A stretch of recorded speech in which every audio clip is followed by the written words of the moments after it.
C'est une petite musique qui revient chaque mois depuis que la reprise s'est installée en France.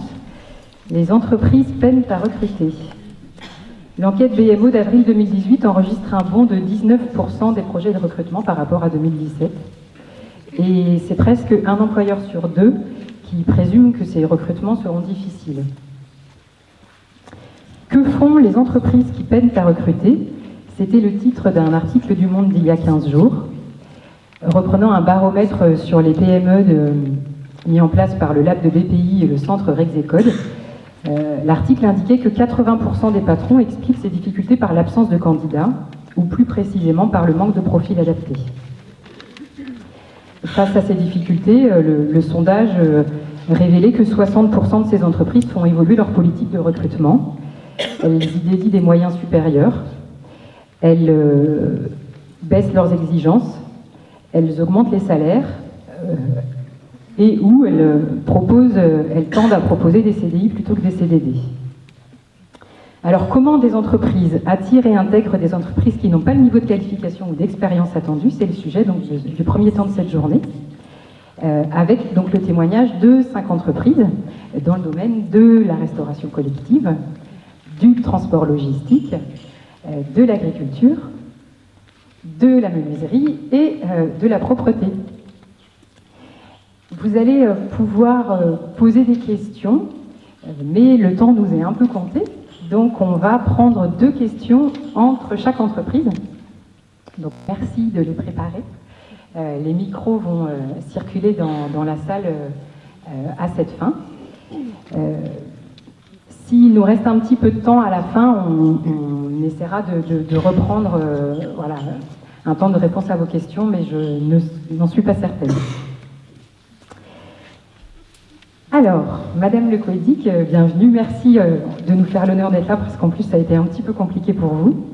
Donc, vous êtes directrice des ressources humaines des parcs, un établissement public de droit privé qui gère une activité de service public, donc en l'occurrence la restauration scolaire sur 16 communes d'Angers-Loire Métropole.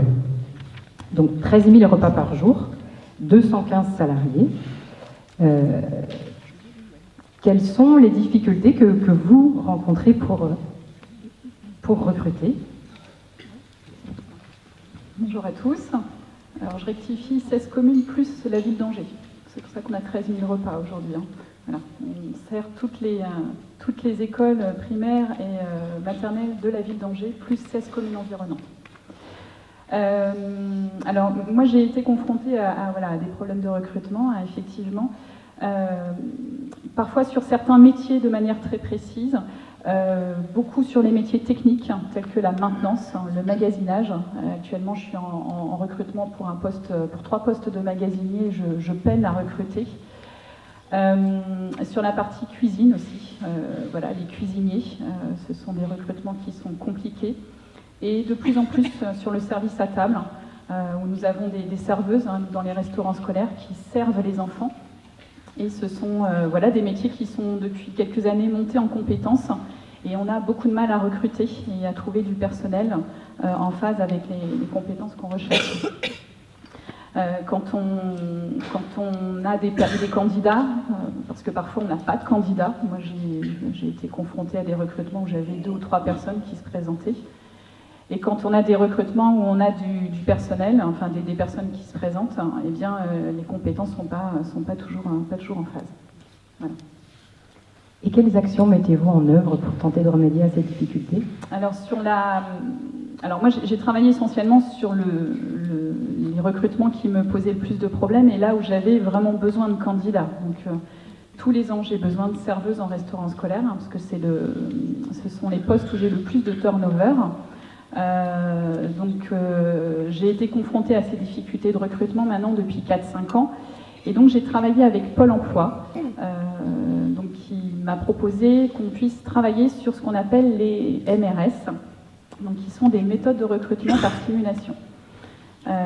Pôle emploi avait déjà travaillé en amont sur plusieurs entreprises de restauration, notamment la restauration rapide.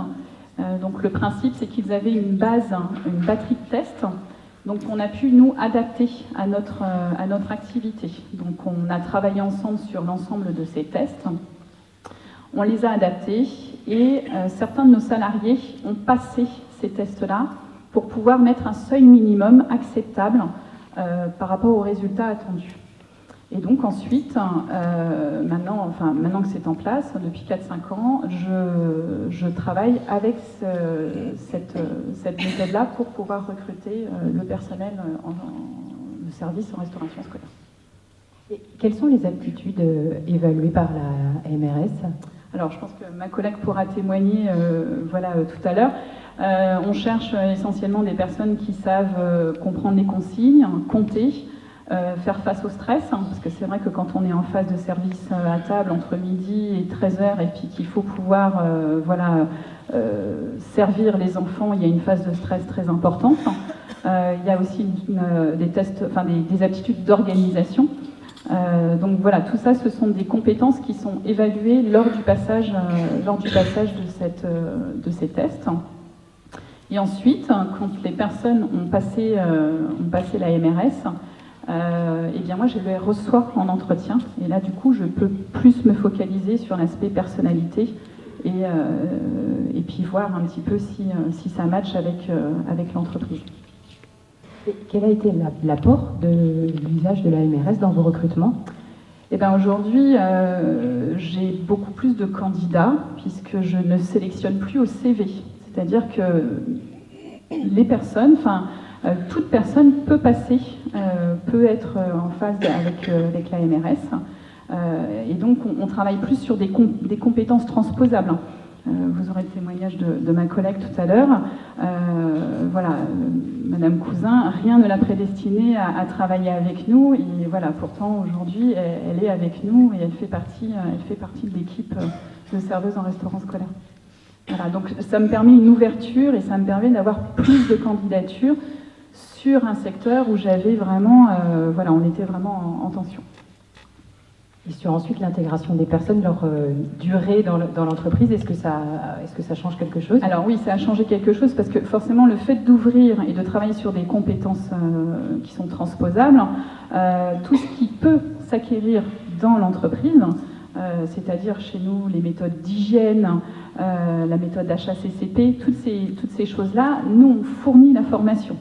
Donc ça, c'est quelque chose qu'on a dû transformer, parce que c'était pas forcément...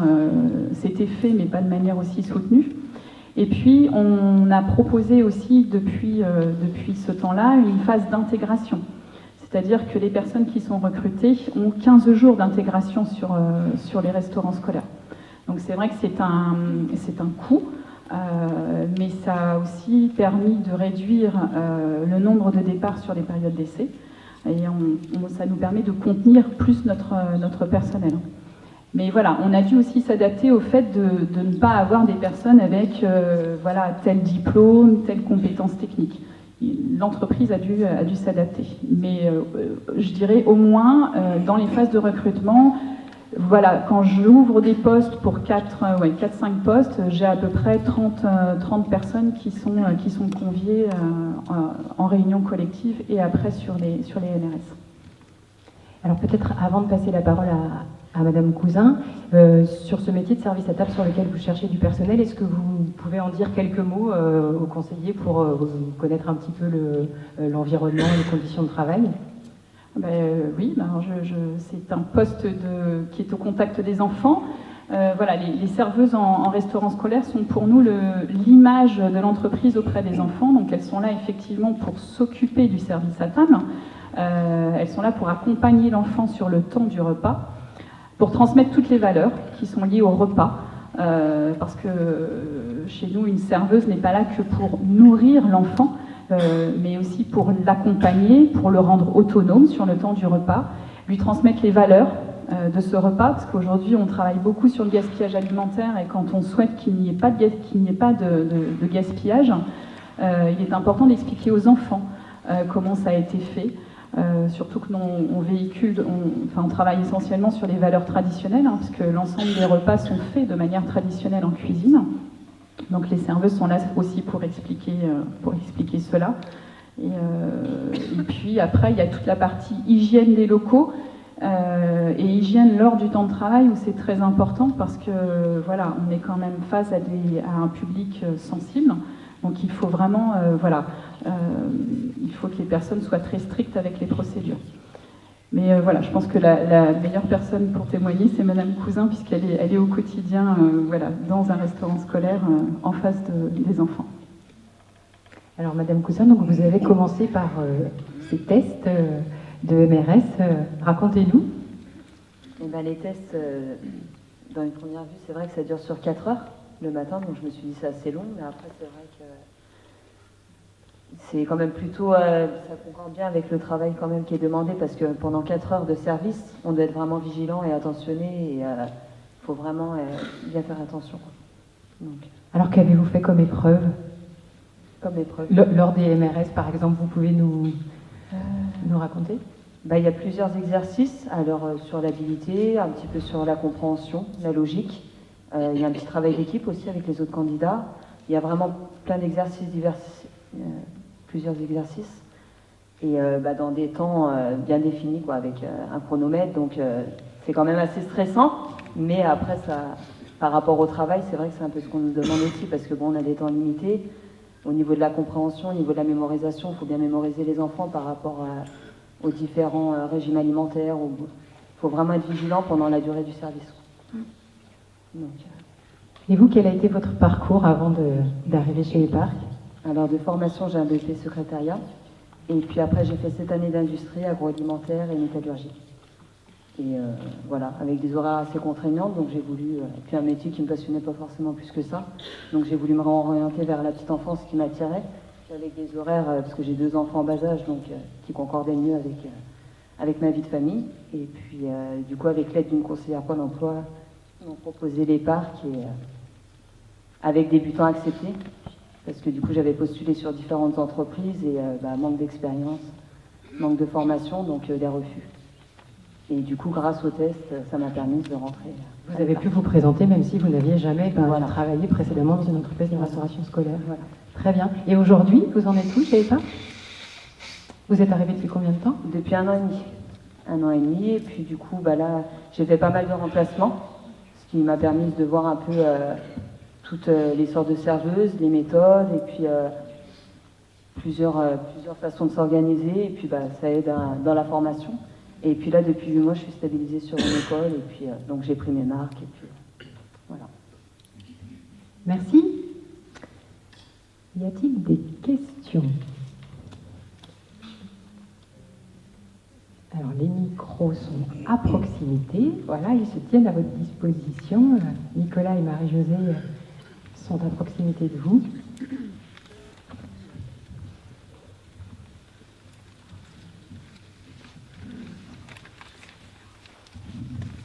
Oui, bonjour, je veux juste savoir par rapport au contrat, c'est quel type de contrat et combien d'heures par semaine?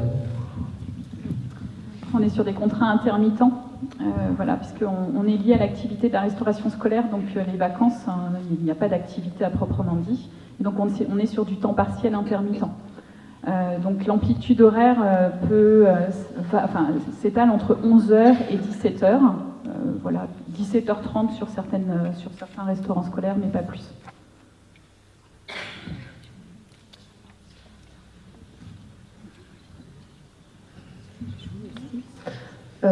Vous avez parlé de formation à l'intérieur de l'entreprise. Est-ce que vous pouvez nous dire si effectivement ça a permis de valoriser certains salariés, c'est-à-dire de les reconnaître comme tuteurs ou formateurs, alors qu'avant, ils étaient de simples opérateurs. Voilà. Est-ce que c'est une façon aussi de valoriser les équipes en place? Alors pour les personnes qui sont, ce que nous on appelle les sites pilotes, c'est-à-dire on a sélectionné des restaurants scolaires qui accueillent justement les nouveaux recrutés sur la quinzaine de jours d'intégration. Donc ces sites pilotes, il y a des serveuses qui sont tutrices, effectivement. Donc elles ont eu des formations pour pouvoir accomplir cette mission et ainsi transmettre leur savoir-faire aux nouvelles recrutées. Donc effectivement, ça a mis en valeur les personnes de ces sites, de ce qu'on appelle nous ces sites pilotes. Ensuite, quand je parle de formation, c'est plus des formations techniques pour l'ensemble des personnes et des formations liées au métier. Effectivement, Madame Cousin, qui avait une formation de secrétariat, n'avaient pas toutes nos méthodes techniques. La marche en avant, l'achat CCP, voilà, c'était inconnu. Donc ça, c'est des choses, il faut monter les gens en compétences pour qu'ils puissent après appréhender leur métier de façon normale par rapport à des personnes qui auraient pu avoir des diplômes avec ces formations-là. Madame Cousin, pour terminer, quels sont, de votre point de vue, les avantages et peut-être les inconvénients de votre métier ? Les avantages, les horaires, par rapport pour concorder en fait au niveau de la vie familiale et puis surtout quand on a des enfants. L'autonomie aussi sur le travail, le fait de s'organiser et puis d'être autonome dans le travail. Et au niveau des contraintes, peut-être les horaires, du fait que c'est un temps partiel. Mais après, c'est vrai qu'il y a toujours possibilité quand même de faire plus d'heures au niveau des heures sup. Après, comme on travaille aussi avec les personnes de la mairie, on peut aussi travailler avec les garderies. Ou, voilà. Il y a toujours moyen de compléter un peu ce temps partiel. Merci. Madame Goumard, bienvenue. Donc vous êtes responsable du recrutement chez Branjon, une entreprise spécialisée dans le transport, la logistique et la gestion des déchets. Un groupe de près de 1200 collaborateurs, dont les 3/4 sont dans le Pays de la Loire, et dont le siège se trouve ici même, à quelques centaines de mètres. Voilà, donc le siège se trouve à la Pommeraye. Oui, on a mis à peu près 1 minute 30, je disais, à pied à venir. Sur votre site, on peut actuellement trouver plus de 100 offres d'emploi. Est-ce toujours comme ça ? Alors, on peut dire que depuis 1 an et demi, c'est à peu près comme ça, effectivement. Nos activités dans le transport et la logistique et puis la gestion globale des déchets connaissent une forte croissance. Ce sont des secteurs très porteurs. Donc, effectivement, depuis 1 an et demi, c'est comme ça. On enchaîne un petit peu les recrutements pour trouver des personnes pour accompagner notre croissance. Et alors, comment se passent les recrutements ? Au compte-gouttes, je dirais. On arrive à recruter, mais peu à peu. Depuis la fin de l'année 2017, on rencontre quand même des difficultés à recevoir des candidatures. C'était moins le cas il y a 3 ans de ça. On recevait quand même beaucoup plus de candidatures qu'aujourd'hui. Donc, force est de constater qu'on est obligé de s'adapter et de trouver des manières un petit peu plus innovantes d'intégrer les personnes. On a effectivement un petit peu de difficulté sur nos postes clés de l'entreprise, notamment au niveau de la conduite routière et la conduite d'engin. C'est vraiment les postes sur lesquels on peine le plus aujourd'hui à trouver des personnes. Quelles actions mettez-vous en œuvre ? Alors on travaille beaucoup de concert avec nos partenaires de l'emploi, notamment Pôle emploi, qu'on sollicite très régulièrement pour faire des job dating. Donc on rencontre un maximum de personnes en un minimum de temps. Ça nous permet à la fois de présenter l'entreprise et nos activités, et puis rencontrer les personnes individuellement aussi, connaître leurs projets et voir si ça peut être en phase avec nos attentes. Ce qu'on fait aussi à l'issue de ces job dating, c'est ce qu'on appelle les PMSMP. Donc effectivement, les acteurs de l'emploi connaissent bien. Donc ce sont des immersions qui se déroulent sur 2, 3, voire une semaine, 2-3 jours ou voire une semaine. Ça nous permet d'apporter beaucoup plus de concret aux candidats, de se rendre compte des contraintes et des avantages du métier, et puis à l'issue de voir si on peut intégrer la personne, soit par le biais d'une action de formation si la personne en a besoin, ou alors directement sur un CDD, un CDI. On recrute quasiment exclusivement sur des CDI aujourd'hui. Voilà. Après, en termes d'action, on travaille beaucoup aussi avec les partenaires de la formation. On intervient beaucoup dans les écoles, plutôt les écoles spécialisées quand même, mais de plus en plus on va aller sur les niveaux inférieurs, peut-être plus au niveau des collèges ou des cycles d'orientation des jeunes. Ensuite, on travaille aussi beaucoup avec le GEC Transport qui se trouve à Clisson. Et d'ailleurs, le groupe Branjon a été un petit peu, je dirais, à l'initiative de la création du GEC Transport, donc, qui est constitué aujourd'hui d'une 30aine d'entreprises adhérentes. Et en fait, on forme une trentaine de conducteurs routiers chaque année pour avoir leur permis poids lourd et super lourd. Donc, beaucoup d'investissements en termes de formation. Olivier pourra nous en parler, puisqu'il est pur produit issu du GIEC Transport. Voilà. Et puis depuis peu, on a lancé la cooptation en interne qui commence à porter ses fruits. Donc c'est une opération qui existe dans d'autres entreprises et en tous les cas qui vient d'être amorcée chez nous et qui rencontre pour l'instant un franc succès. Donc c'est plutôt encourageant. Voilà, et puis les autres actions, on fait visiter nos sites régulièrement, aussi bien au niveau, pour les écoles et puis d'autres personnes qui candidatent spontanément et qui veulent découvrir nos activités. Et plus récemment, vous avez tenté une initiative de communication à l'image, on en parlait tout à l'heure, on voit de plus en plus d'entreprises qui affichent le fait qu'elles recrutent sur leur voiture, sur les tickets de caisse. Et vous avez produit une vidéo pour attirer des personnes chez Branjon. On va pouvoir la regarder ensemble.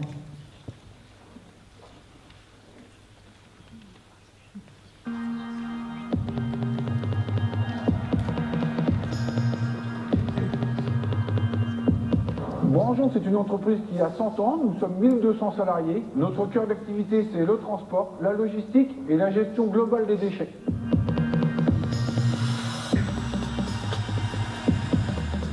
Je suis le commercial, les bennes seront collectées par les chauffeurs et triées par les conducteurs d'engins. J'accompagne les professionnels dans la gestion globale Normalement, des c'est pas déchets tout à fait afin comme de ça. proposer des solutions adaptées à leurs besoins. Je suis chauffeur routier et je collecte les bennes chez les clients pour les ramener sur les sites Branjon. Je suis conducteur d'engin, donc avec une chargeuse, j'alimente un convoyeur afin de produire des balles de carton pour aller au recyclage. Mes motivations, la relation avec le client, le développement de l'entreprise et bien sûr travailler pour l'avenir. Être autonome et en même temps faire du... Bon, alors, navré, on avait la bande-son, c'était à peu près correct, par contre les images, c'était pas vraiment ça. Donc on vous invite à aller regarder sur YouTube, la vidéo est disponible. Donc ça s'appelle Une boîte, un job. Effectivement, l'initiative était celle de la jeune chambre économique du Choletais. Alors on a eu du coup à l'issue de cette opération quelques visites de sites. Pour l'instant, je pense qu'il est un peu tôt pour parler des résultats. Je pense que ça va s'échelonner un petit peu dans les mois à venir. Mais en tous les cas, on vous invite tous à relayer l'information et puis ça permettra aux candidats potentiels que vous rencontrez, aux demandeurs d'emploi de se projeter, ou pas chez nous, mais dans tous les cas d'avoir une meilleure idée des métiers clés de l'entreprise. Et alors vous nous disiez que par la force des choses, la façon de percevoir le recrutement avait un peu évolué chez Branjon, et sur notamment les attendus par rapport au profil des personnes. Oui, tout à fait. Alors, on est quand même sur des postes qualifiés. Il faut des permis, la FIMO, l'ADR, etc.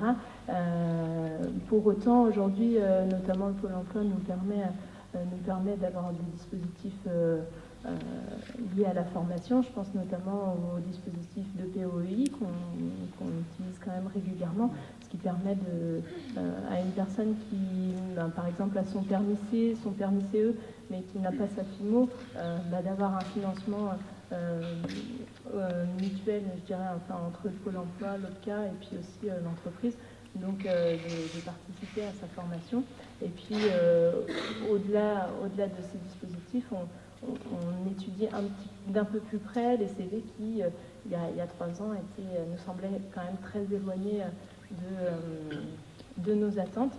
Donc aujourd'hui, on appelle quasiment toutes les personnes qui postulent, notamment je parle sur nos postes clés, donc conduite routière, conduite d'engin. C'est vrai que du coup, on n'écarte pas un CV qui est junior, alors qu'il y a 13 ans, on avait entre guillemets le luxe de choisir dans nos CV.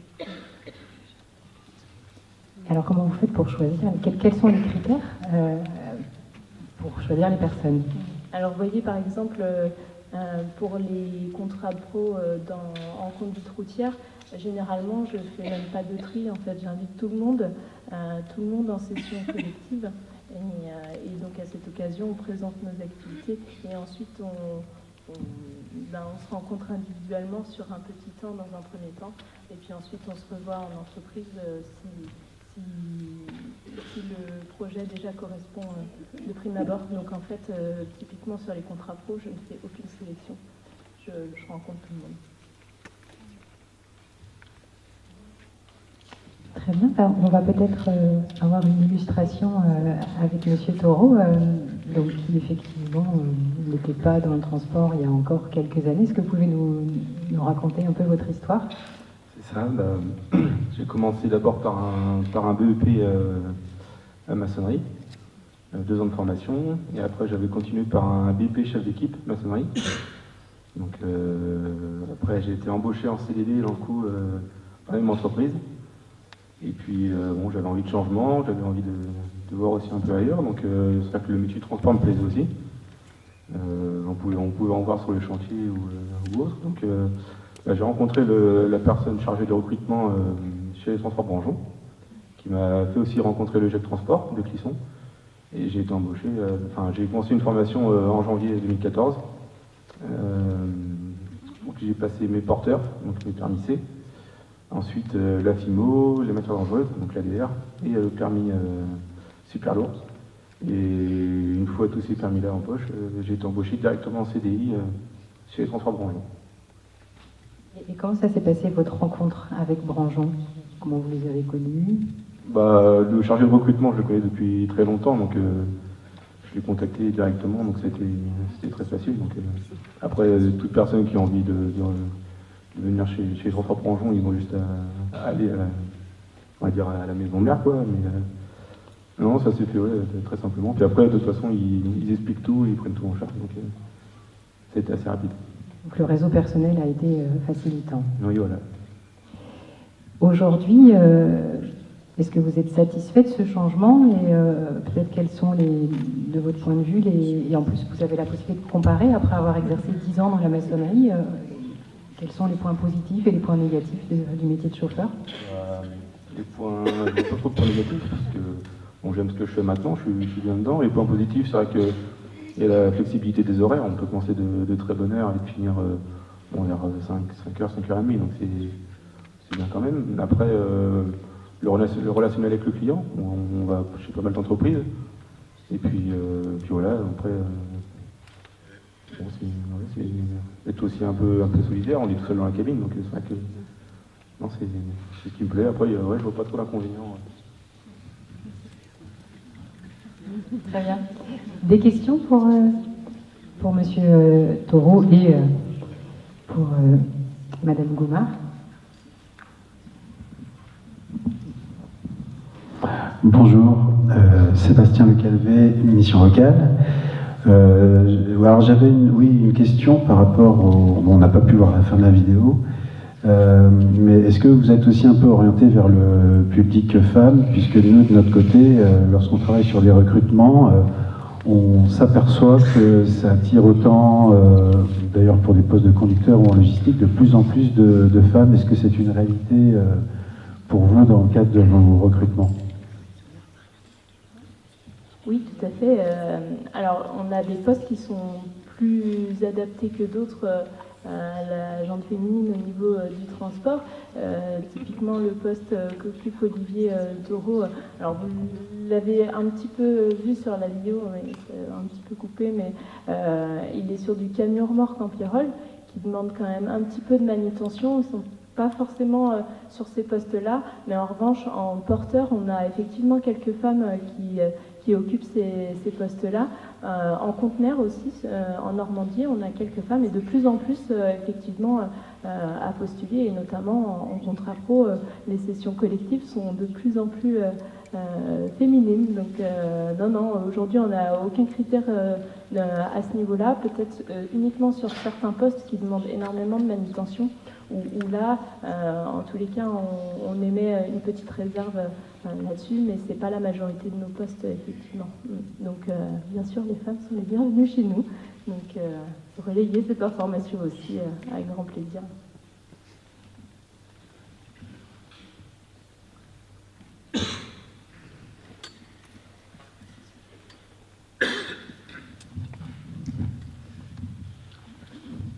Bonjour, Pascal Labbé, Mission Locale. J'avais une question. Vous dites que vous ouvrez votre site pour des visites d'entreprise. Est-ce que de l'autre côté, vous prenez votre bâton de pèlerin et vous intervenez dans les lycées et les collèges pour présenter vos postes? Parce que ça, c'est l'enjeu aussi.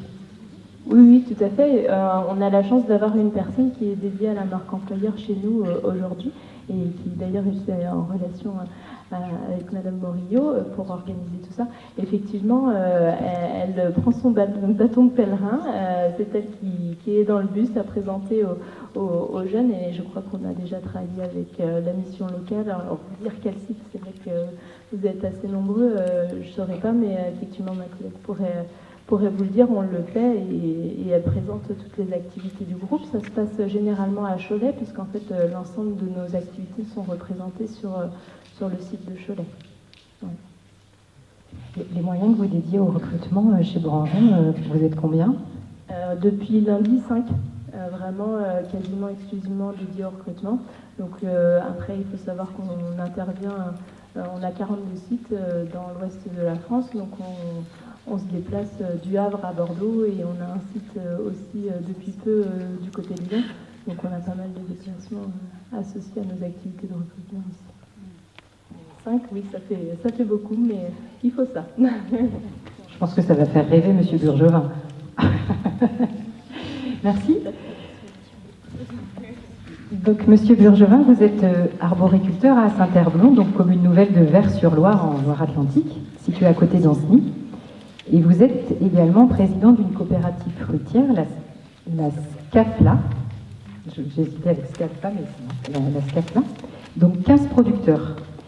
Ce qui fait de vous à la fois l'employeur d'un salarié permanent et de 20 à 30 saisonniers chaque année, et de l'autre côté d'une cinquantaine de permanents ainsi que de saisonniers pour la SCAFLA. Comment se passent les recrutements pour vous? Alors, les recrutements, bonjour à tous d'ailleurs.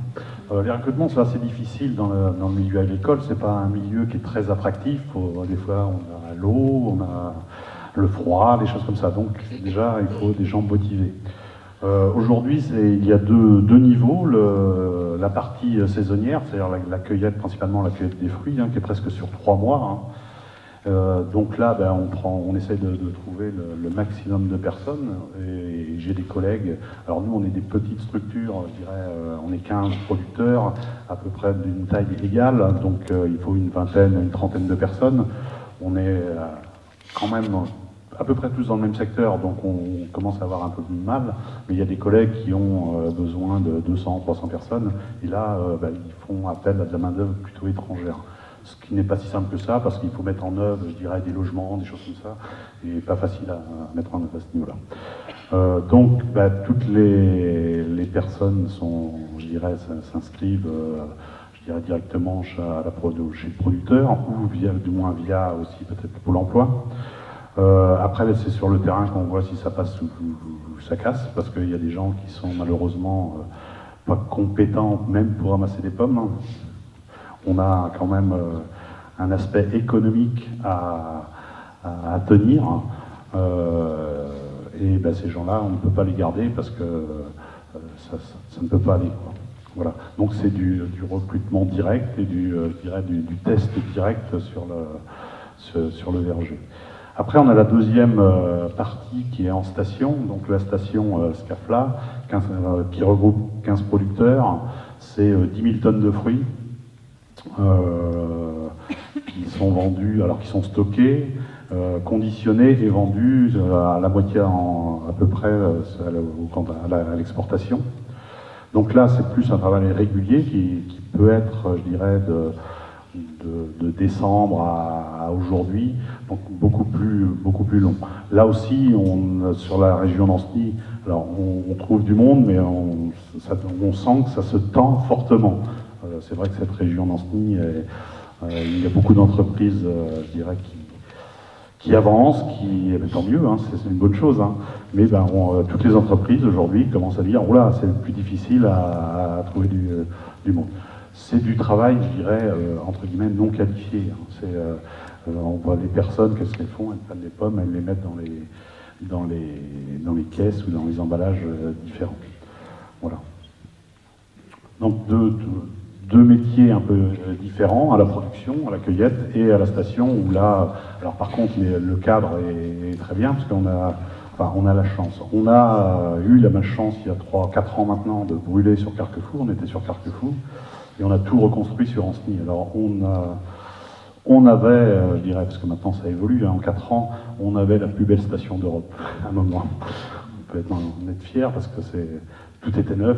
Donc les gens, là aussi, ont été obligés de déplacer. Alors ça, c'est au niveau des permanents. Ils étaient plus sur la région de Test, ils sont tous venus sur Ancenis. Donc là, il y avait un enjeu, je dirais, d'entreprise. À aujourd'hui, 3 ans ou 4 ans après, il n'y a eu aucun départ. Donc ils se sentent bien dans l'entreprise et on fait en sorte qu'ils se sentent bien dans l'entreprise. Donc avec des outils, je dirais, l'attractivité qu'on peut avoir, c'est avoir des outils, je dirais, performants, des outils neufs, avoir, je dirais, bichonner un petit peu l'employé, les gens restent et parlent de nous à côté. Parce qu'il y a ça aussi, hein, je dirais, le bouche-à-oreille marche beaucoup. Et voilà. Alors, peut-être on va avoir du mal à évoquer l'ensemble des profils sur lesquels vous recrutez, mais déjà sur votre verger, et avant de venir au profil de salarié permanent qui regroupe un certain nombre de compétences, peut-être sur les profils de saisonniers, qu'est-ce que vous recherchez ? Les saisonniers, entre toute personne qui a envie de travailler, qui travaille, qui n'a pas peur de se mouiller, voilà. Aujourd'hui, en verger, du moins dans mon cas, on essaye d'améliorer, je dirais, les conditions de travail. Ça fait maintenant 8 ans, en fait, on travaille qu'avec des machines. Les gens ne portent plus du tout de charge. Donc on a augmenté, je dirais, le rendement, naturellement, et surtout parce que les gens ont moins d'efforts à faire. Voilà. Donc il faut de plus en plus, je dirais, aller dans ce sens-là, parce que c'est un travail physique quand même, et puis le temps est là, des fois, c'est pas parce qu'il pleut qu'on arrête. Et donc il y a quelques années, votre salarié permanent vous a annoncé son départ en retraite. Je savais qu'il allait partir en retraite. Donc salarié permanent. Pardon ? Je disais une sacrée épine dans le pied. Disons que quand une personne est là depuis 35 ans, connaît tous les rouages de la production, et qu'on fait confiance et qu'on a besoin qu'il y ait beaucoup d'autonomie, il fallait trouver, je dirais, une personne qui puisse le remplacer. Parce que moi, je ne suis pas forcément tout le temps sur le verger, j'ai d'autres activités en la présidence, et puis d'autres présidences aussi, donc je ne suis pas forcément sur le verger. Donc il fallait quelqu'un qui ait cette autonomie, c'était le gros critère, hein, une autonomie, pour être sur le verger tout seul, pour pouvoir prendre quelques décisions, et aussi encadrer les gens saisonniers qui peuvent arriver. Comment vous avez procédé pour trouver? Alors comment j'ai procédé? J'ai été tout naturellement à la Chambre d'agriculture, voir un peu comment ça se passait. Il y a une cellule, je dirais, recrutement qui s'est enclenchée. Donc il y a eu un profil de déclenché. Et il n'y a pas eu, je dirais, de personnes qui correspondaient totalement à ma demande. Donc ça a avancé, et après il y a eu, je dirais, c'est via, oui, c'est la Chambre d'agriculture, via la bourse à l'emploi, je cherchais. En fait, Cédric est rentré dans le circuit, donc on s'est rencontrés, et derrière, je dirais, ça matchait. Hein. J'ai trouvé quelqu'un qui avait envie d'avancer. Après, il y avait un problème qui pouvait en être un, c'est-à-dire qu'il ne connaissait pas le métier en lui-même. Il était dans la partie un petit peu agricole, il vous le dira, mais il ne connaissait pas le métier lui-même. Donc là, on est passé par le GEC, je dirais, au niveau de Pouillet, qui a enclenché une formation, je dirais presque sur mesure, hein, de l'arboriculture. Il a été, je dirais, au GEC pendant 1 an, à peu près 1 an, donc moitié en formation au GEC et moitié en entreprise. Donc il a acquis, je dirais, les prémices du métier, je dirais, spécifique arboricole. Et là, vous avez un public essentiellement de conseillers devant vous. Quel message vous pourriez faire passer pour attirer des personnes vers vos métiers? Quel message? Pas facile. Hein. Je dirais qu'il faut des personnes, alors, je dirais, motivées. On est un secteur d'activité qui évolue sans cesse. On a beaucoup de choses quand même. Techniquement, on est à la pointe de la technique. On a des conditions de travail qui s'améliorent de mieux en mieux. Voilà. Après, il faut de la volonté parce qu'on a les intempéries qui sont là et il y a des gens qui n'aiment pas ça. Bah, ils ne sont pas faits pour ce métier, c'est tout. Mais Cédric vous en parlera un peu plus des différents travaux. On est multi-travaux à l'intérieur, sauf qu'on fait l'accueil, les gens d'accueil, les pommes. Alors, Monsieur Randet, justement,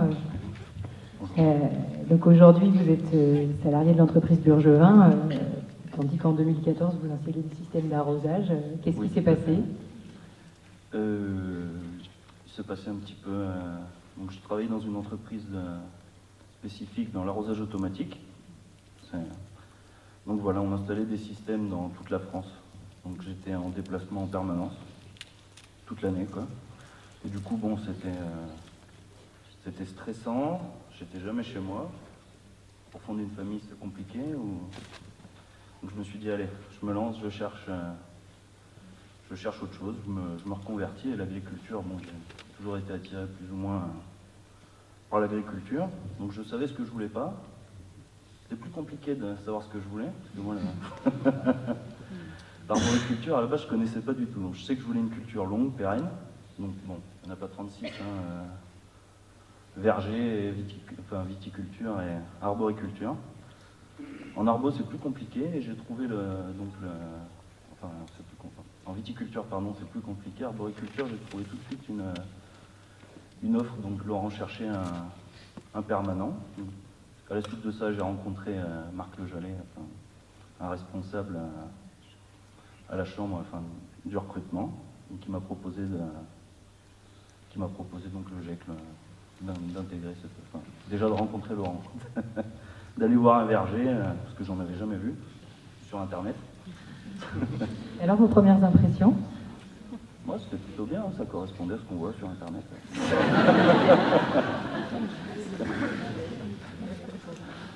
Non, c'était bien. Donc on a décidé ensemble de faire une période de stage d'une semaine, avant quand même parce que j'avais un CDI depuis 7 ans quand même, un poste sûr et tout ça, donc avant de démissionner totalement. Et ça m'a bien plu, et on s'est lancé comme ça.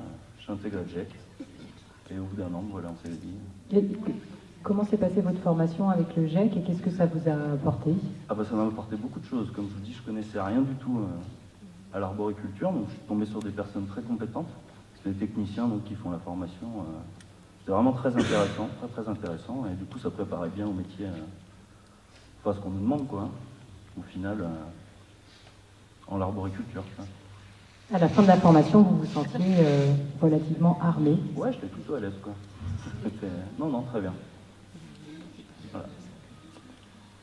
Est-ce qu'il y a des questions pour Monsieur Burgevin ou Monsieur Randet? Bonjour, Isabelle Rabot. Je voulais savoir si vous meniez des opérations avec les partenaires de l'emploi sur le territoire d'Ancenis par rapport au recrutement justement sur la SCLAFLA. Alors, on n'a pas trop de choses comme ça. On fait visiter, alors tous les ans, on fait visiter l'entreprise pour montrer un peu ce qu'il y a dedans, parce qu'en fait, les gens voient un grand bâtiment, ils ne savent pas ce qu'il y a dedans. Il y a une technologie énorme. Et je dirais que c'est au niveau des bergers, on essaye, du moins, on a des groupes, alors de plus des gens des écoles, des choses comme ça, mais il n'y en a pas beaucoup d'écoles d'agriculture, du moins spécialisées en arboriculture.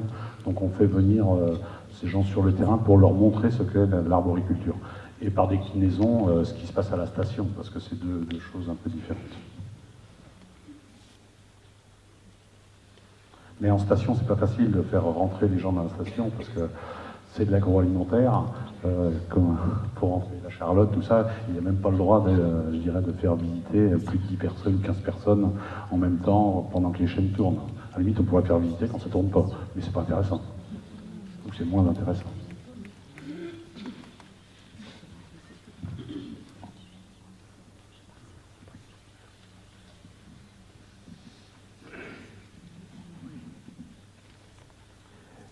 une question pour Cédric. Donc là, vous venez de... Enfin voilà, c'est quand même assez récent, donc cette intégration. Mais vous veniez quand même d'un secteur où, voilà, dans tout ce qui est réseau d'arrosage. Est-ce qu'on peut dire que pour travailler dans ce domaine, malgré tout, c'est intéressant d'avoir une expérience de travail à l'extérieur? Est-ce que vous pensez vous-même, peut-être par rapport à des proches ou vos collaborateurs actuels, est-ce que c'est bien d'avoir, même si on n'est pas issu du milieu, est-ce que c'est mieux d'avoir travaillé par ailleurs, je ne sais pas, en maçonnerie, en viti avant, ou est-ce que finalement vous pensez que ça peut attirer n'importe qui, quel que soit le secteur d'origine? Voilà, c'est votre avis dont j'ai besoin. C'est sûr qu'à la base, il y a des compétences croisées. Ça a été sûrement plus facile pour quelqu'un issu de... Mais ça peut attirer tout le monde, quoi. Après, je pense que faire une saison, c'est pas mal avant, quoi. De se rendre compte un peu de ce que c'est de travailler dehors, tout ça, c'est pas toujours facile. Mais le fait d'avoir connu ça avant, pour moi, en tout cas, ça a simplifié les choses, quoi. En tout cas, je conseillerais à quelqu'un qui connaît pas le travail extérieur de faire une petite saison quand même avant de se lancer. Voilà. Et Monsieur Burgerin, pour conclure, l'image qu'on a de l'agriculture véhiculée à travers les médias, c'est des métiers où on travaille beaucoup et pour se dégager à peine un revenu permettant de vivre. Donc c'est très hétérogène toutes ces choses-là. On ne travaille pas forcément tout le temps. En arboriculture, les arbres, le week-end, ils sont tout seuls dans les champs. Et voilà. Moi, je dirais, je travaille très peu le week-end. Moi, je travaille, mais je me porte. Mais il faut bien travailler quand même. Après, je dirais que l'arboriculture a passé des années difficiles il y a quelques années, du moins il y a une dizaine d'années. Aujourd'hui, on a axé des stratégies différentes. Donc c'est au niveau variétal, on a changé, on est parti sur des variétés, je dirais, structurées, encadrées, et en fait où on impose pratiquement le prix à l'acheteur, qui s'appelle Monsieur Auchan Leclerc, il n'a pas le droit il n'a pas de plus de, je dirais, de droit à rabais que ça, donc on impose ça. C'est des variétés très encadrées que vous connaissez certainement, Pink Lady, Tentation, vous voyez derrière, des choses comme ça, c'est des mains. Donc aujourd'hui, l'arboriculture, disons, toutes les personnes qui sont dans ces stratégies-là vivent correctement de l'arboriculture. Voilà, faut le dire. Quand ça va pas, faut le dire. Quand ça va, faut le dire. Tout à fait. Voilà.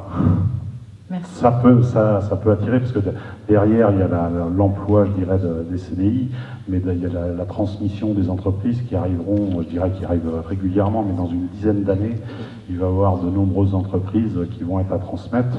Et je pense que ça passera par des gens qui seront issus déjà du moins du secteur, alors salariés ou fils d'agriculteurs, enfin fils d'arboriculteurs, des choses comme ça, mais les salariés viendront de plus en plus à reprendre les exploitations si ça leur convient. Voilà. Merci. Mais il y a de l'avenir dans l'arboriculture. Monsieur Keller, vous dirigez l'entreprise Dupré. Il y a deux activités, la menuiserie intérieure et la fabrication de moules et de coffrages en bois. Une PME de 40 salariés située à Chazé-Henri dans le Segréen. Comment se manifestent chez vous les difficultés de recrutement? Bonjour. Donc nous, on est 40 salariés, effectivement, comme vous venez de l'évoquer. Notre principale problématique, c'est d'être en zone rurale. Chazé-Henri, effectivement, c'est pas très attractif. Donc les jeunes ont plus envie de se tourner, de s'orienter vers des grandes métropoles, ou au moins des métropoles du moins. Donc on a effectivement à faire face à ce départ de jeunes au sein de ce monde rural. Donc on essaye effectivement de donner envie. Et un des leviers qui nous a permis en fait de nous développer, c'est l'apprentissage. Donc par ce biais-là, on a pu effectivement former des jeunes. Nos métiers évoluent, donc on est dans le monde du bâtiment. On est adhérent à la FFB et actuellement il y a effectivement une campagne qui est très sympa et qui explique qu'on ne viendra plus dans le bâtiment par hasard. Donc voilà, on travaille là-dessus. On a un commercial itinérant par exemple, on a un bureau de méthode, bureau d'études. Donc on a beaucoup de métiers qui sont, M. Martin en préambule parlait de la méconnaissance de nos entreprises. Et effectivement je pense que c'est un des premiers handicaps auxquels il faut qu'on fasse face. Donc à nous de prendre notre bâton de pèlerin et puis effectivement de venir à des journées comme aujourd'hui et d'expliquer un petit peu nos différents métiers et puis nos savoir-faire et nos compétences. Donc ce qu'on explique aussi à ces jeunes-là, c'est que quand ils rentrent dans le monde du travail, c'est eux qui créent la valeur. Donc voilà, c'est aussi une chose qui est importante pour nous. C'est pas le bureau des méthodes, c'est pas le bureau d'études, c'est pas le manager transverse, c'est les gens qui fabriquent ou qui posent en chantier, qui créent la valeur. Donc ça vous donne un peu aussi l'idée du management qu'on a dans l'entreprise. Et par rapport à ça, on essaye effectivement aussi de travailler avec des centres de formation, donc la Forbat, le GEC, qui est Madame Grelier dans la salle, voilà. Donc par ces biais-là, on essaye effectivement de se développer. Donc si je devais donner un chiffre, je suis rentré dans l'entreprise en 96, on était 17 salariés, 20 ans plus tard on est 40. Voilà, donc petit à petit on franchit les étapes et les paliers. Et on a vocation à vouloir continuer à se développer. Vous dites être ouvert en termes de profil, alors on verra avec l'illustration de M. Rousseau. Ça veut dire que quels sont les critères de recrutement pour vous? Bon, on l'a entendu un petit peu dans les différentes interventions, c'est-à-dire que pour nous, Entreprise du Pré, aujourd'hui, les filtres ils sont ouverts, c'est-à-dire qu'on laisse passer effectivement tous les CV. Ce qui est important pour moi, ce qui est primordial, c'est l'amour du maillot. Donc ça peut paraître très naïf, je pense que c'est beaucoup plus profond que ça peut laisser comme image, même si effectivement des fois le sentiment est plus fort que la réalité. Donc l'amour du maillot, pour moi c'est un des prérequis, avoir envie, être curieux, et puis faire le test. On a entendu parler d'une semaine de stage, c'est des choses qu'on réalise également. Et c'est à travers ces rencontres-là, alors forcément on a aussi des outils, des méthodes avec la mesure des écarts entre ce qu'on souhaite du futur salarié et puis l'auto-évaluation que réalise ce salarié-là. Mais je pense qu'au-delà de ça, il y a tout un accompagnement, un partage. L'apprentissage chez nous c'est quelque chose qui est encore une fois très fort, c'est dans l'ADN de l'entreprise et donc les salariés en interne sont aussi très friands de ce partage. Il y avait une question qui est liée au tutorat. Donc voilà, c'est des choses qu'on mène. Polyvalence, polycompétence, tutorat, accompagnement, maître de stage. C'est ce qu'on essaie de mettre en avant. Vous pouvez nous en dire un petit peu plus sur la méthode que vous venez d'évoquer Bon, c'est une méthode très simple. Hein. Il y a effectivement des compétences qui sont alignées, ces compétences-là avec les savoirs, les savoir-faire et les savoir-être. Donc le salarié s'auto-évalue par rapport à ces compétences-là. Que ce soit la personne qui a une fonction RH chez nous ou le manager transverse fait la même chose par rapport au rêve qu'il a sur la personne qui souhaite recruter. Et puis ensuite on a une mesure des écarts qui nous permet de voir ce qui est acceptable, mais surtout aussi ce qu'il faut travailler. Et voilà, je pense que ce qui est primordial aujourd'hui, c'est l'envie. Hein, on l'a entendu aussi face à des difficultés parfois d'intempéries, etc. Nous, on est en seconde œuvre. Le bâtiment, ça donne pas forcément, ça donne pas envie. J'ai un mandat de coprésident à la Fédération française du bâtiment dans le Maine-et-Loire. En conseil d'administration, on faisait le tour de table, on était tous effectivement à faire le constat qu'on avait des problèmes d'embauche. On s'est posé la question, à un moment donné, nous-mêmes, dans nos familles, nos enfants, autour de la table, on était une quinzaine, il y en a combien qui travaillent dans le bâtiment? Donc voilà, il faut aussi s'interroger par rapport à ça et se déshabiller de ces certitudes. Je pense que c'est surtout ça, je le répète, je pense qu'on a des transformations qui se font actuellement dans le monde du travail, y compris dans le bâtiment. J'ai un collègue, on parlait de maçonnerie tout à l'heure, qui va utiliser des exosquelettes pour effectivement tous les problèmes liés à la manutention. Donc vous parliez de profil atypique, on va donc en avoir l'illustration avec Monsieur Rousseau. Vous pouvez nous raconter un petit peu votre parcours? Donc, bonjour. Donc moi j'ai rencontré Monsieur Keller par le biais du football à Pensée, donc il parlait l'amour du maillot, on s'est rencontré aussi avec un autre maillot. Je suis pompier volontaire aussi sur cette même commune et j'ai 10 ans d'expérience dans la cuisine. Donc j'ai voulu changer de métier pour plusieurs raisons. La principale, c'était au niveau des horaires de cuisine, me convenait plus.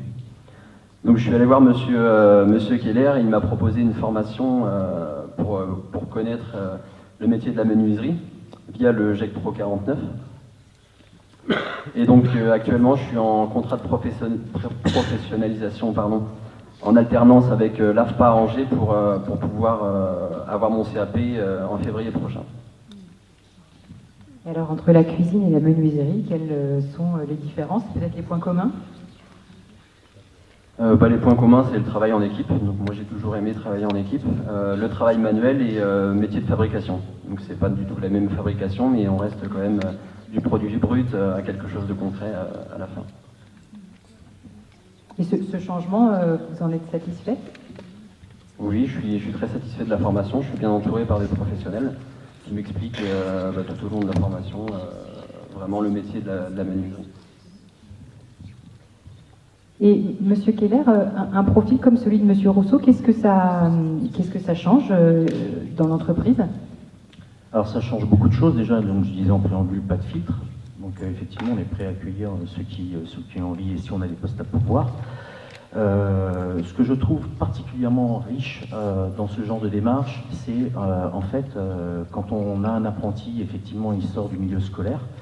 Quand on est avec quelqu'un du profil d'aujourd'hui, c'est quelqu'un qui a un parcours professionnel, la maturité n'est pas la même, il y a un vécu. Et ce que je trouve donc très très riche, et ce qui est difficile même en interne à faire vivre, c'est que du coup, on a une amnésie sur le travail qui a été fait pendant ces 10 premières années professionnelles par M. Rousseau. Il arrive dans un domaine qu'il ne maîtrise pas, qui est la menuiserie. Et donc, ce que je trouve dommage, c'est qu'on ne favorise pas assez les passerelles qu'il y a avec ce vécu, ces 10 années d'expérience, qui peuvent aussi nous apporter. Et je pense que c'est principalement lié à un problème de légitimité. Aussi bien pour les personnes qui arrivent dans l'entreprise, elles ne se sentent pas légitimes de dire des choses ou d'amener éventuellement son point de vue sur ce qui la marque, favorablement ou défavorablement. Et puis, nos salariés ne laissent pas la place non plus à ces gens-là d'exprimer effectivement leur expérience, parce que, encore une fois, ils ne les trouvent pas légitimes. Donc on travaille aussi là-dessus, et je pense que la richesse, elle est surtout à ce niveau-là. Ces croisements en fait de vie professionnelle, je suis convaincu que de toute manière, tous nos jeunes aujourd'hui ne font pas, et je vous apprends rien, leur carrière au même endroit. Donc je pense qu'il faut être ouvert à ça. Le point de vigilance, c'est peut-être de faire attention aux pigeons voyageurs. Si je garde l'image du football, le mercato c'est bien, mais pas toutes les 6 semaines non plus, quoi. Merci. Des questions pour M. Keller ou M. Rousseau?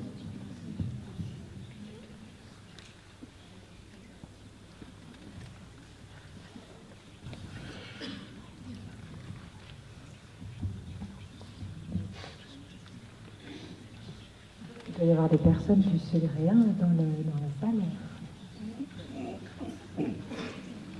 Marie-Josée.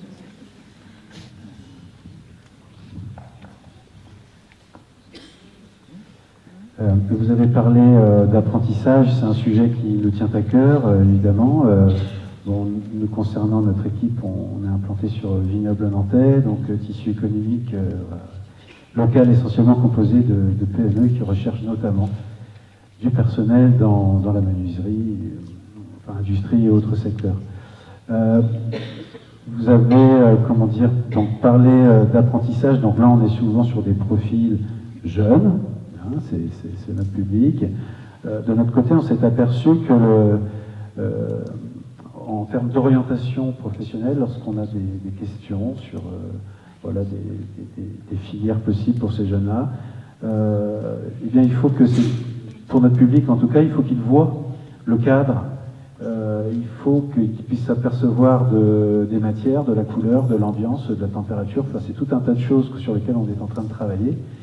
Est-ce que de votre côté, le fait d'ouvrir vos portes une fois, voire plusieurs fois dans l'année, est-ce que c'est quelque chose que vous avez expérimenté? Est-ce que c'est quelque chose dans lequel vous croyez? Parce que nous, de notre côté, c'est le sujet sur lequel on travaille beaucoup en ce moment. Alors, vu la taille de notre entreprise, 40 salariés, je le rappelle, on n'est pas effectivement comme Branjon où on est sur des démarches collectives. Donc nous, on n'est plus sur des démarches individuelles, on fait des journées portes ouvertes, il n'y a aucun souci. On va en externe également, soit dans les collèges, les lycées, etc. Mais ce que vous dites, effectivement, j'y crois beaucoup, c'est-à-dire que de permettre aux jeunes de passer ce qu'on appelle les stages découvertes, un peu de temps chez nous, et du coup de les faire voyager également sur les différents postes fonctions de l'entreprise, parce que, encore une fois, il y a cette méconnaissance et ce besoin de découverte. Et je pense que ça permet aussi aux jeunes de prendre conscience et de sentir l'atmosphère. Je pense que le problème aujourd'hui de ce qui a été négligé ces dernières années, c'est souvent qu'on a tenté, et c'est peut-être compliqué, là je suis de l'autre côté de la barrière, je ne peux pas trop en parler, mais de généraliser les démarches. Nous, ce qui nous tient à cœur, encore une fois petite PME, c'est vraiment, je ne suis pas certain que moi, en dirigeant une entreprise de 40 personnes, j'ai les mêmes besoins qu'un chef d'entreprise qui dirige une entreprise de 200 ou de 150 personnes. Et donc, c'est cette généralité-là qui est faite dans les tailles d'entreprise qui nous pose aussi souci. Et je pense que pour revenir à cette immersion du jeune, ça lui permet de sentir l'atmosphère, et c'est ce qui va retenir certainement le plus au départ, pour savoir s'il va aussi pouvoir s'y projeter sur les 1 an ou 2 ans qui viennent dans son parcours d'apprentissage, voire plus, parce que souvent ça démarre par un CAP, mais on a également les brevets professionnels.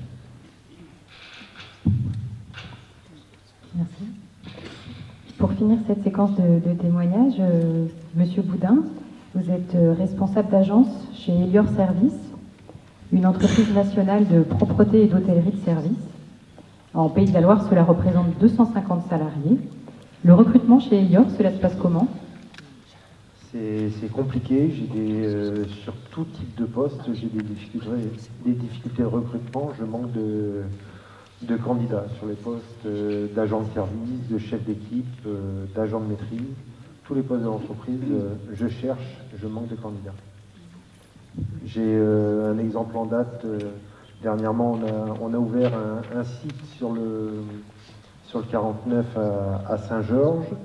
Nous n'avons eu que 3 personnes à postuler à l'offre. Lors des entretiens, aucune des personnes se sont déplacées. Et une semaine plus tard, on en est toujours au même point. Une autre personne devait venir, n'est pas venue. Donc ça, c'est une réalité du terrain que l'on rencontre. Et comment vous l'expliquez? Très vite, on dit que ce sont des personnes qui ne sont pas motivées pour travailler ou qui n'ont pas envie. C'est vrai que c'est l'un des critères dont on a beaucoup entendu parler tout à l'heure. On cherche des personnes qui ont envie et qui sont motivées. C'est notre principale difficulté, c'est de trouver ces personnes. Et que faites-vous pour surmonter ces freins? On s'appuie sur des partenaires. Moi, je travaille beaucoup avec le GEC Propreté. Alors, je suis membre du bureau à Nantes et je travaille aussi avec le GEC Propreté 49 et celui du Mans. Et c'est vrai que ça nous aide beaucoup parce qu'on passe beaucoup de temps en recrutement. Quand il n'y a personne en face, c'est pas évident. Et travailler avec des organismes qui intègrent, qui insèrent des personnes dans ces métiers-là et qui les forment, c'est vraiment un partenariat intéressant avec beaucoup de parcours réussis au sein de nos équipes. Des embauches tous les ans. Et alors, pour parler un petit peu plus de ces métiers, quelles sont les contraintes, mais aussi quels sont les arguments pour donner envie d'aller vers les métiers de la propreté? Alors, ce sont des métiers où il y a à la fois du temps partiel, mais il y a aussi du temps plein. Ce sont des métiers où il y a des horaires décalés, mais il y a aussi un gros travail qui est fait par la branche pour réaliser du travail en journée. C'est un travail où on peut être en équipe et également en autonomie seul sur site. Après, il faut aussi un peu de souplesse. Il y a des contraintes qui sont liées à la mobilité aussi. Quand on est en horaire décalé pour travailler à 5 h du matin, On a beaucoup de problèmes de mobilité, les gens ne sont pas véhiculés, on n'a pas forcément les transports publics qui nous permettent d'aller sur site. Donc ça fait partie des principales difficultés.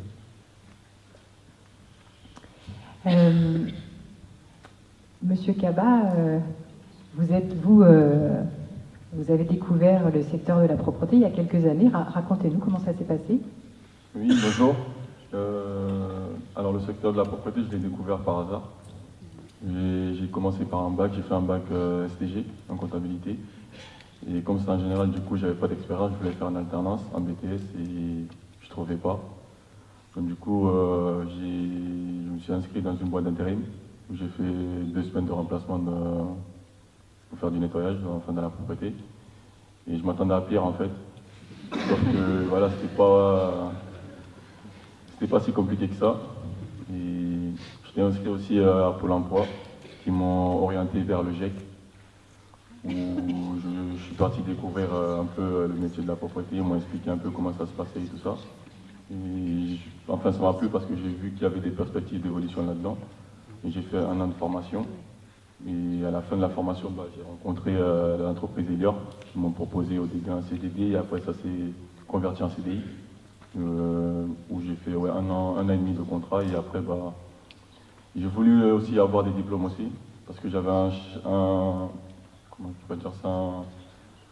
supérieur à moi qui était sorti d'une école où il était diplômé et tout ça par rapport au métier.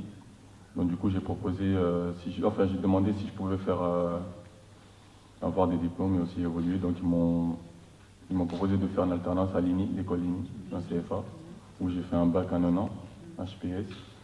Et là je suis en BTS pour faire, sur 2 ans, pour pouvoir avoir des responsabilités dans l'entreprise et évoluer. Voilà. Monsieur Boudin a présenté les contraintes du métier. Comment vous les vivez? Après, les contraintes, c'est par rapport aux horaires. C'est pas facile, mais quand on a envie de travailler, on se pose pas de questions. Donc, on y va. Et quels arguments vous donnez dans votre entourage pour donner envie de faire le même parcours que vous? Je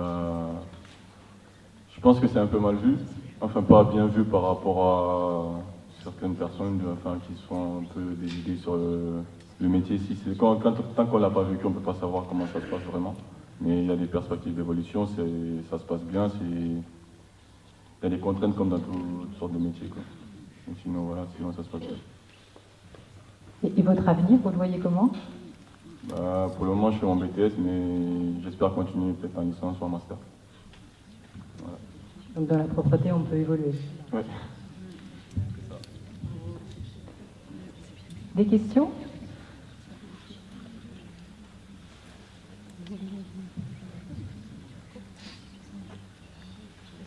Région, c'est vrai que vous avez parlé de vos difficultés de recrutement et du fait que vous appuyez donc sur un certain nombre de partenaires, vous exigez aussi du public, vous avez parlé de la branche. Vous, l'entreprise, vous faites quoi pour faire évoluer vos pratiques en termes de recrutement? C'est-à-dire, est-ce que vous travaillez sur les offres? Est-ce que vous travaillez sur les avantages que peuvent avoir vos salariés? Est-ce que vous communiquez aussi sur l'évolution possible dans les métiers?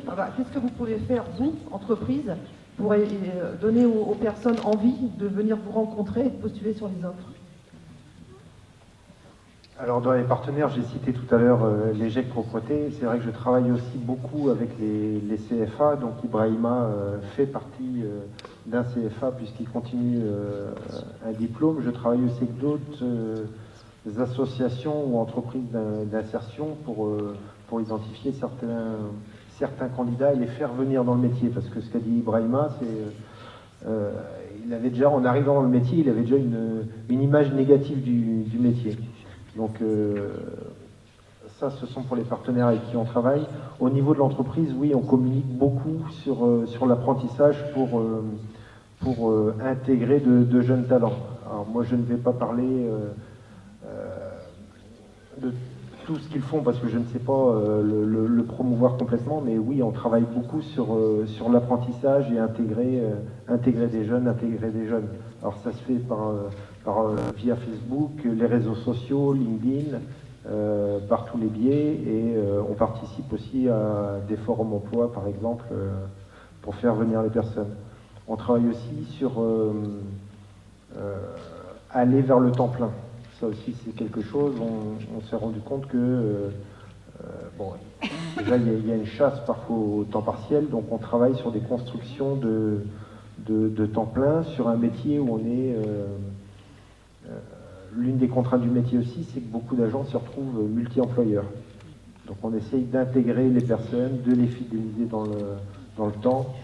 Et dans nos offres, oui, on prend aussi en compte le fait que on cherche surtout des personnes qui ont envie, qui ont un savoir-être. Et puis après, derrière, on se débrouille pour tout ce qui est aspect formation.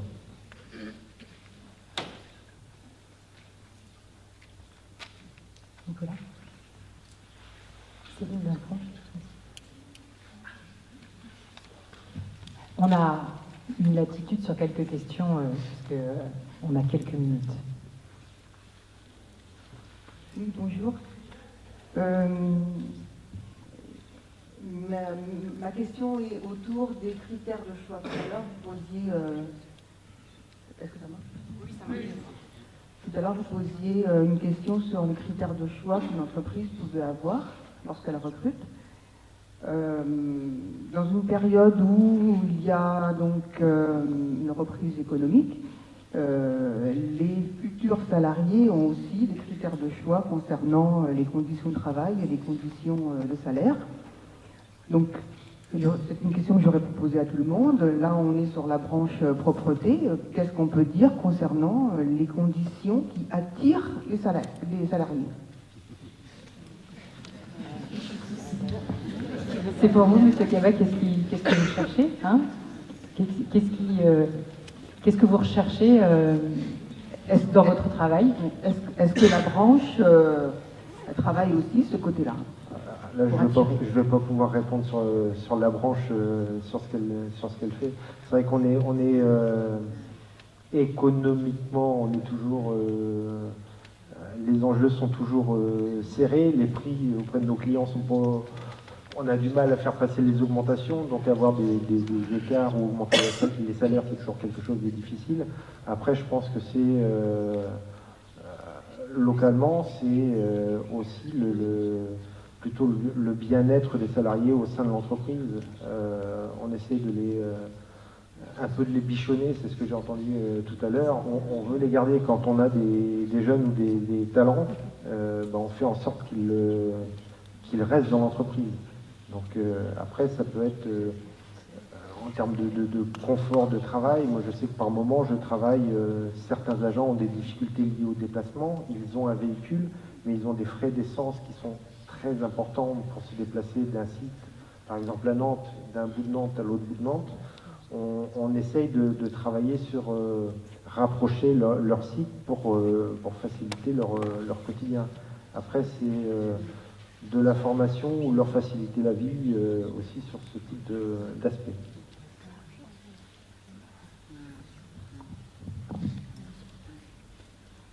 Bonjour. Tout à l'heure, vous avez évoqué vos partenaires formation qui étaient le GEC et les CFA. Vous n'avez pas forcément parlé des partenaires emploi que nous sommes aujourd'hui ici présents. Est-ce que pour vous, c'est une méconnaissance en fait, par un manque de lisibilité peut-être, ou c'est parce que ça serait trop compliqué pour vous de travailler avec tous les partenaires? Si on parle de plan emploi, on peut dire tout simplement, j'ai oublié de le citer tout à l'heure,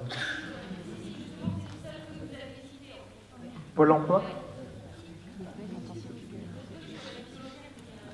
Alors, là, on parle donc de mission locale, on parle de...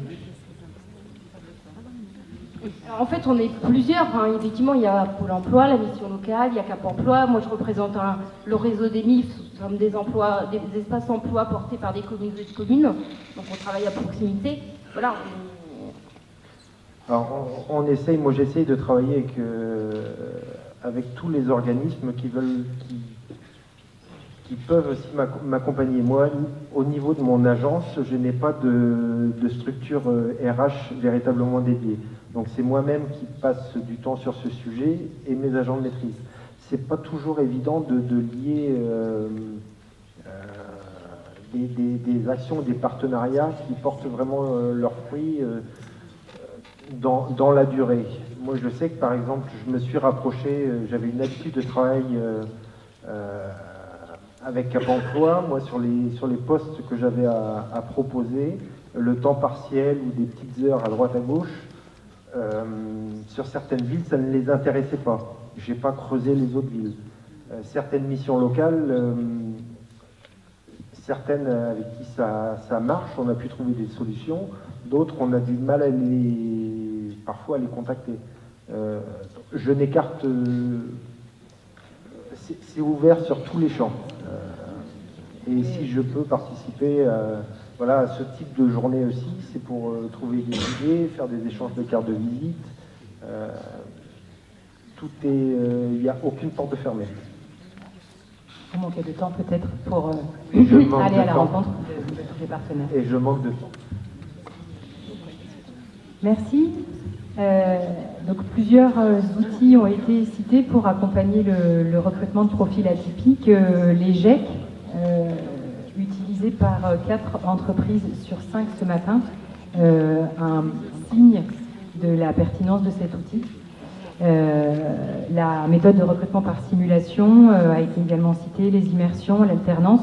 D'autres auraient pu être présents autour de cette table aujourd'hui, notamment les préparations opérationnelles à l'emploi, même si elles ont été citées, les contrats aidés, les formations sur mesure, l'insertion, les salons forums, les job dating, on en a parlé, les groupements d'employeurs, le tutorat, etc. Ce sont des outils globalement connus des conseillers, sans doute pas de toutes les entreprises. Et on vient de voir effectivement que les partenaires emploi ne sont pas nécessairement non plus connus de toutes les entreprises. Peut-être c'est une piste aussi pour la réflexion qui sera conduite cet après-midi. Merci en tous les cas à vous de vos interventions, de vos témoignages très très intéressants ce matin. Merci également aux partenaires qui nous ont aidés à réunir ces entreprises. Donc je pense à Cap Emploi, Pôle Emploi, le GEC BTP, la Fédération Française du Bâtiment, la Chambre d'Agriculture, le GEC Propreté et la Jeune Chambre économique de Cholet.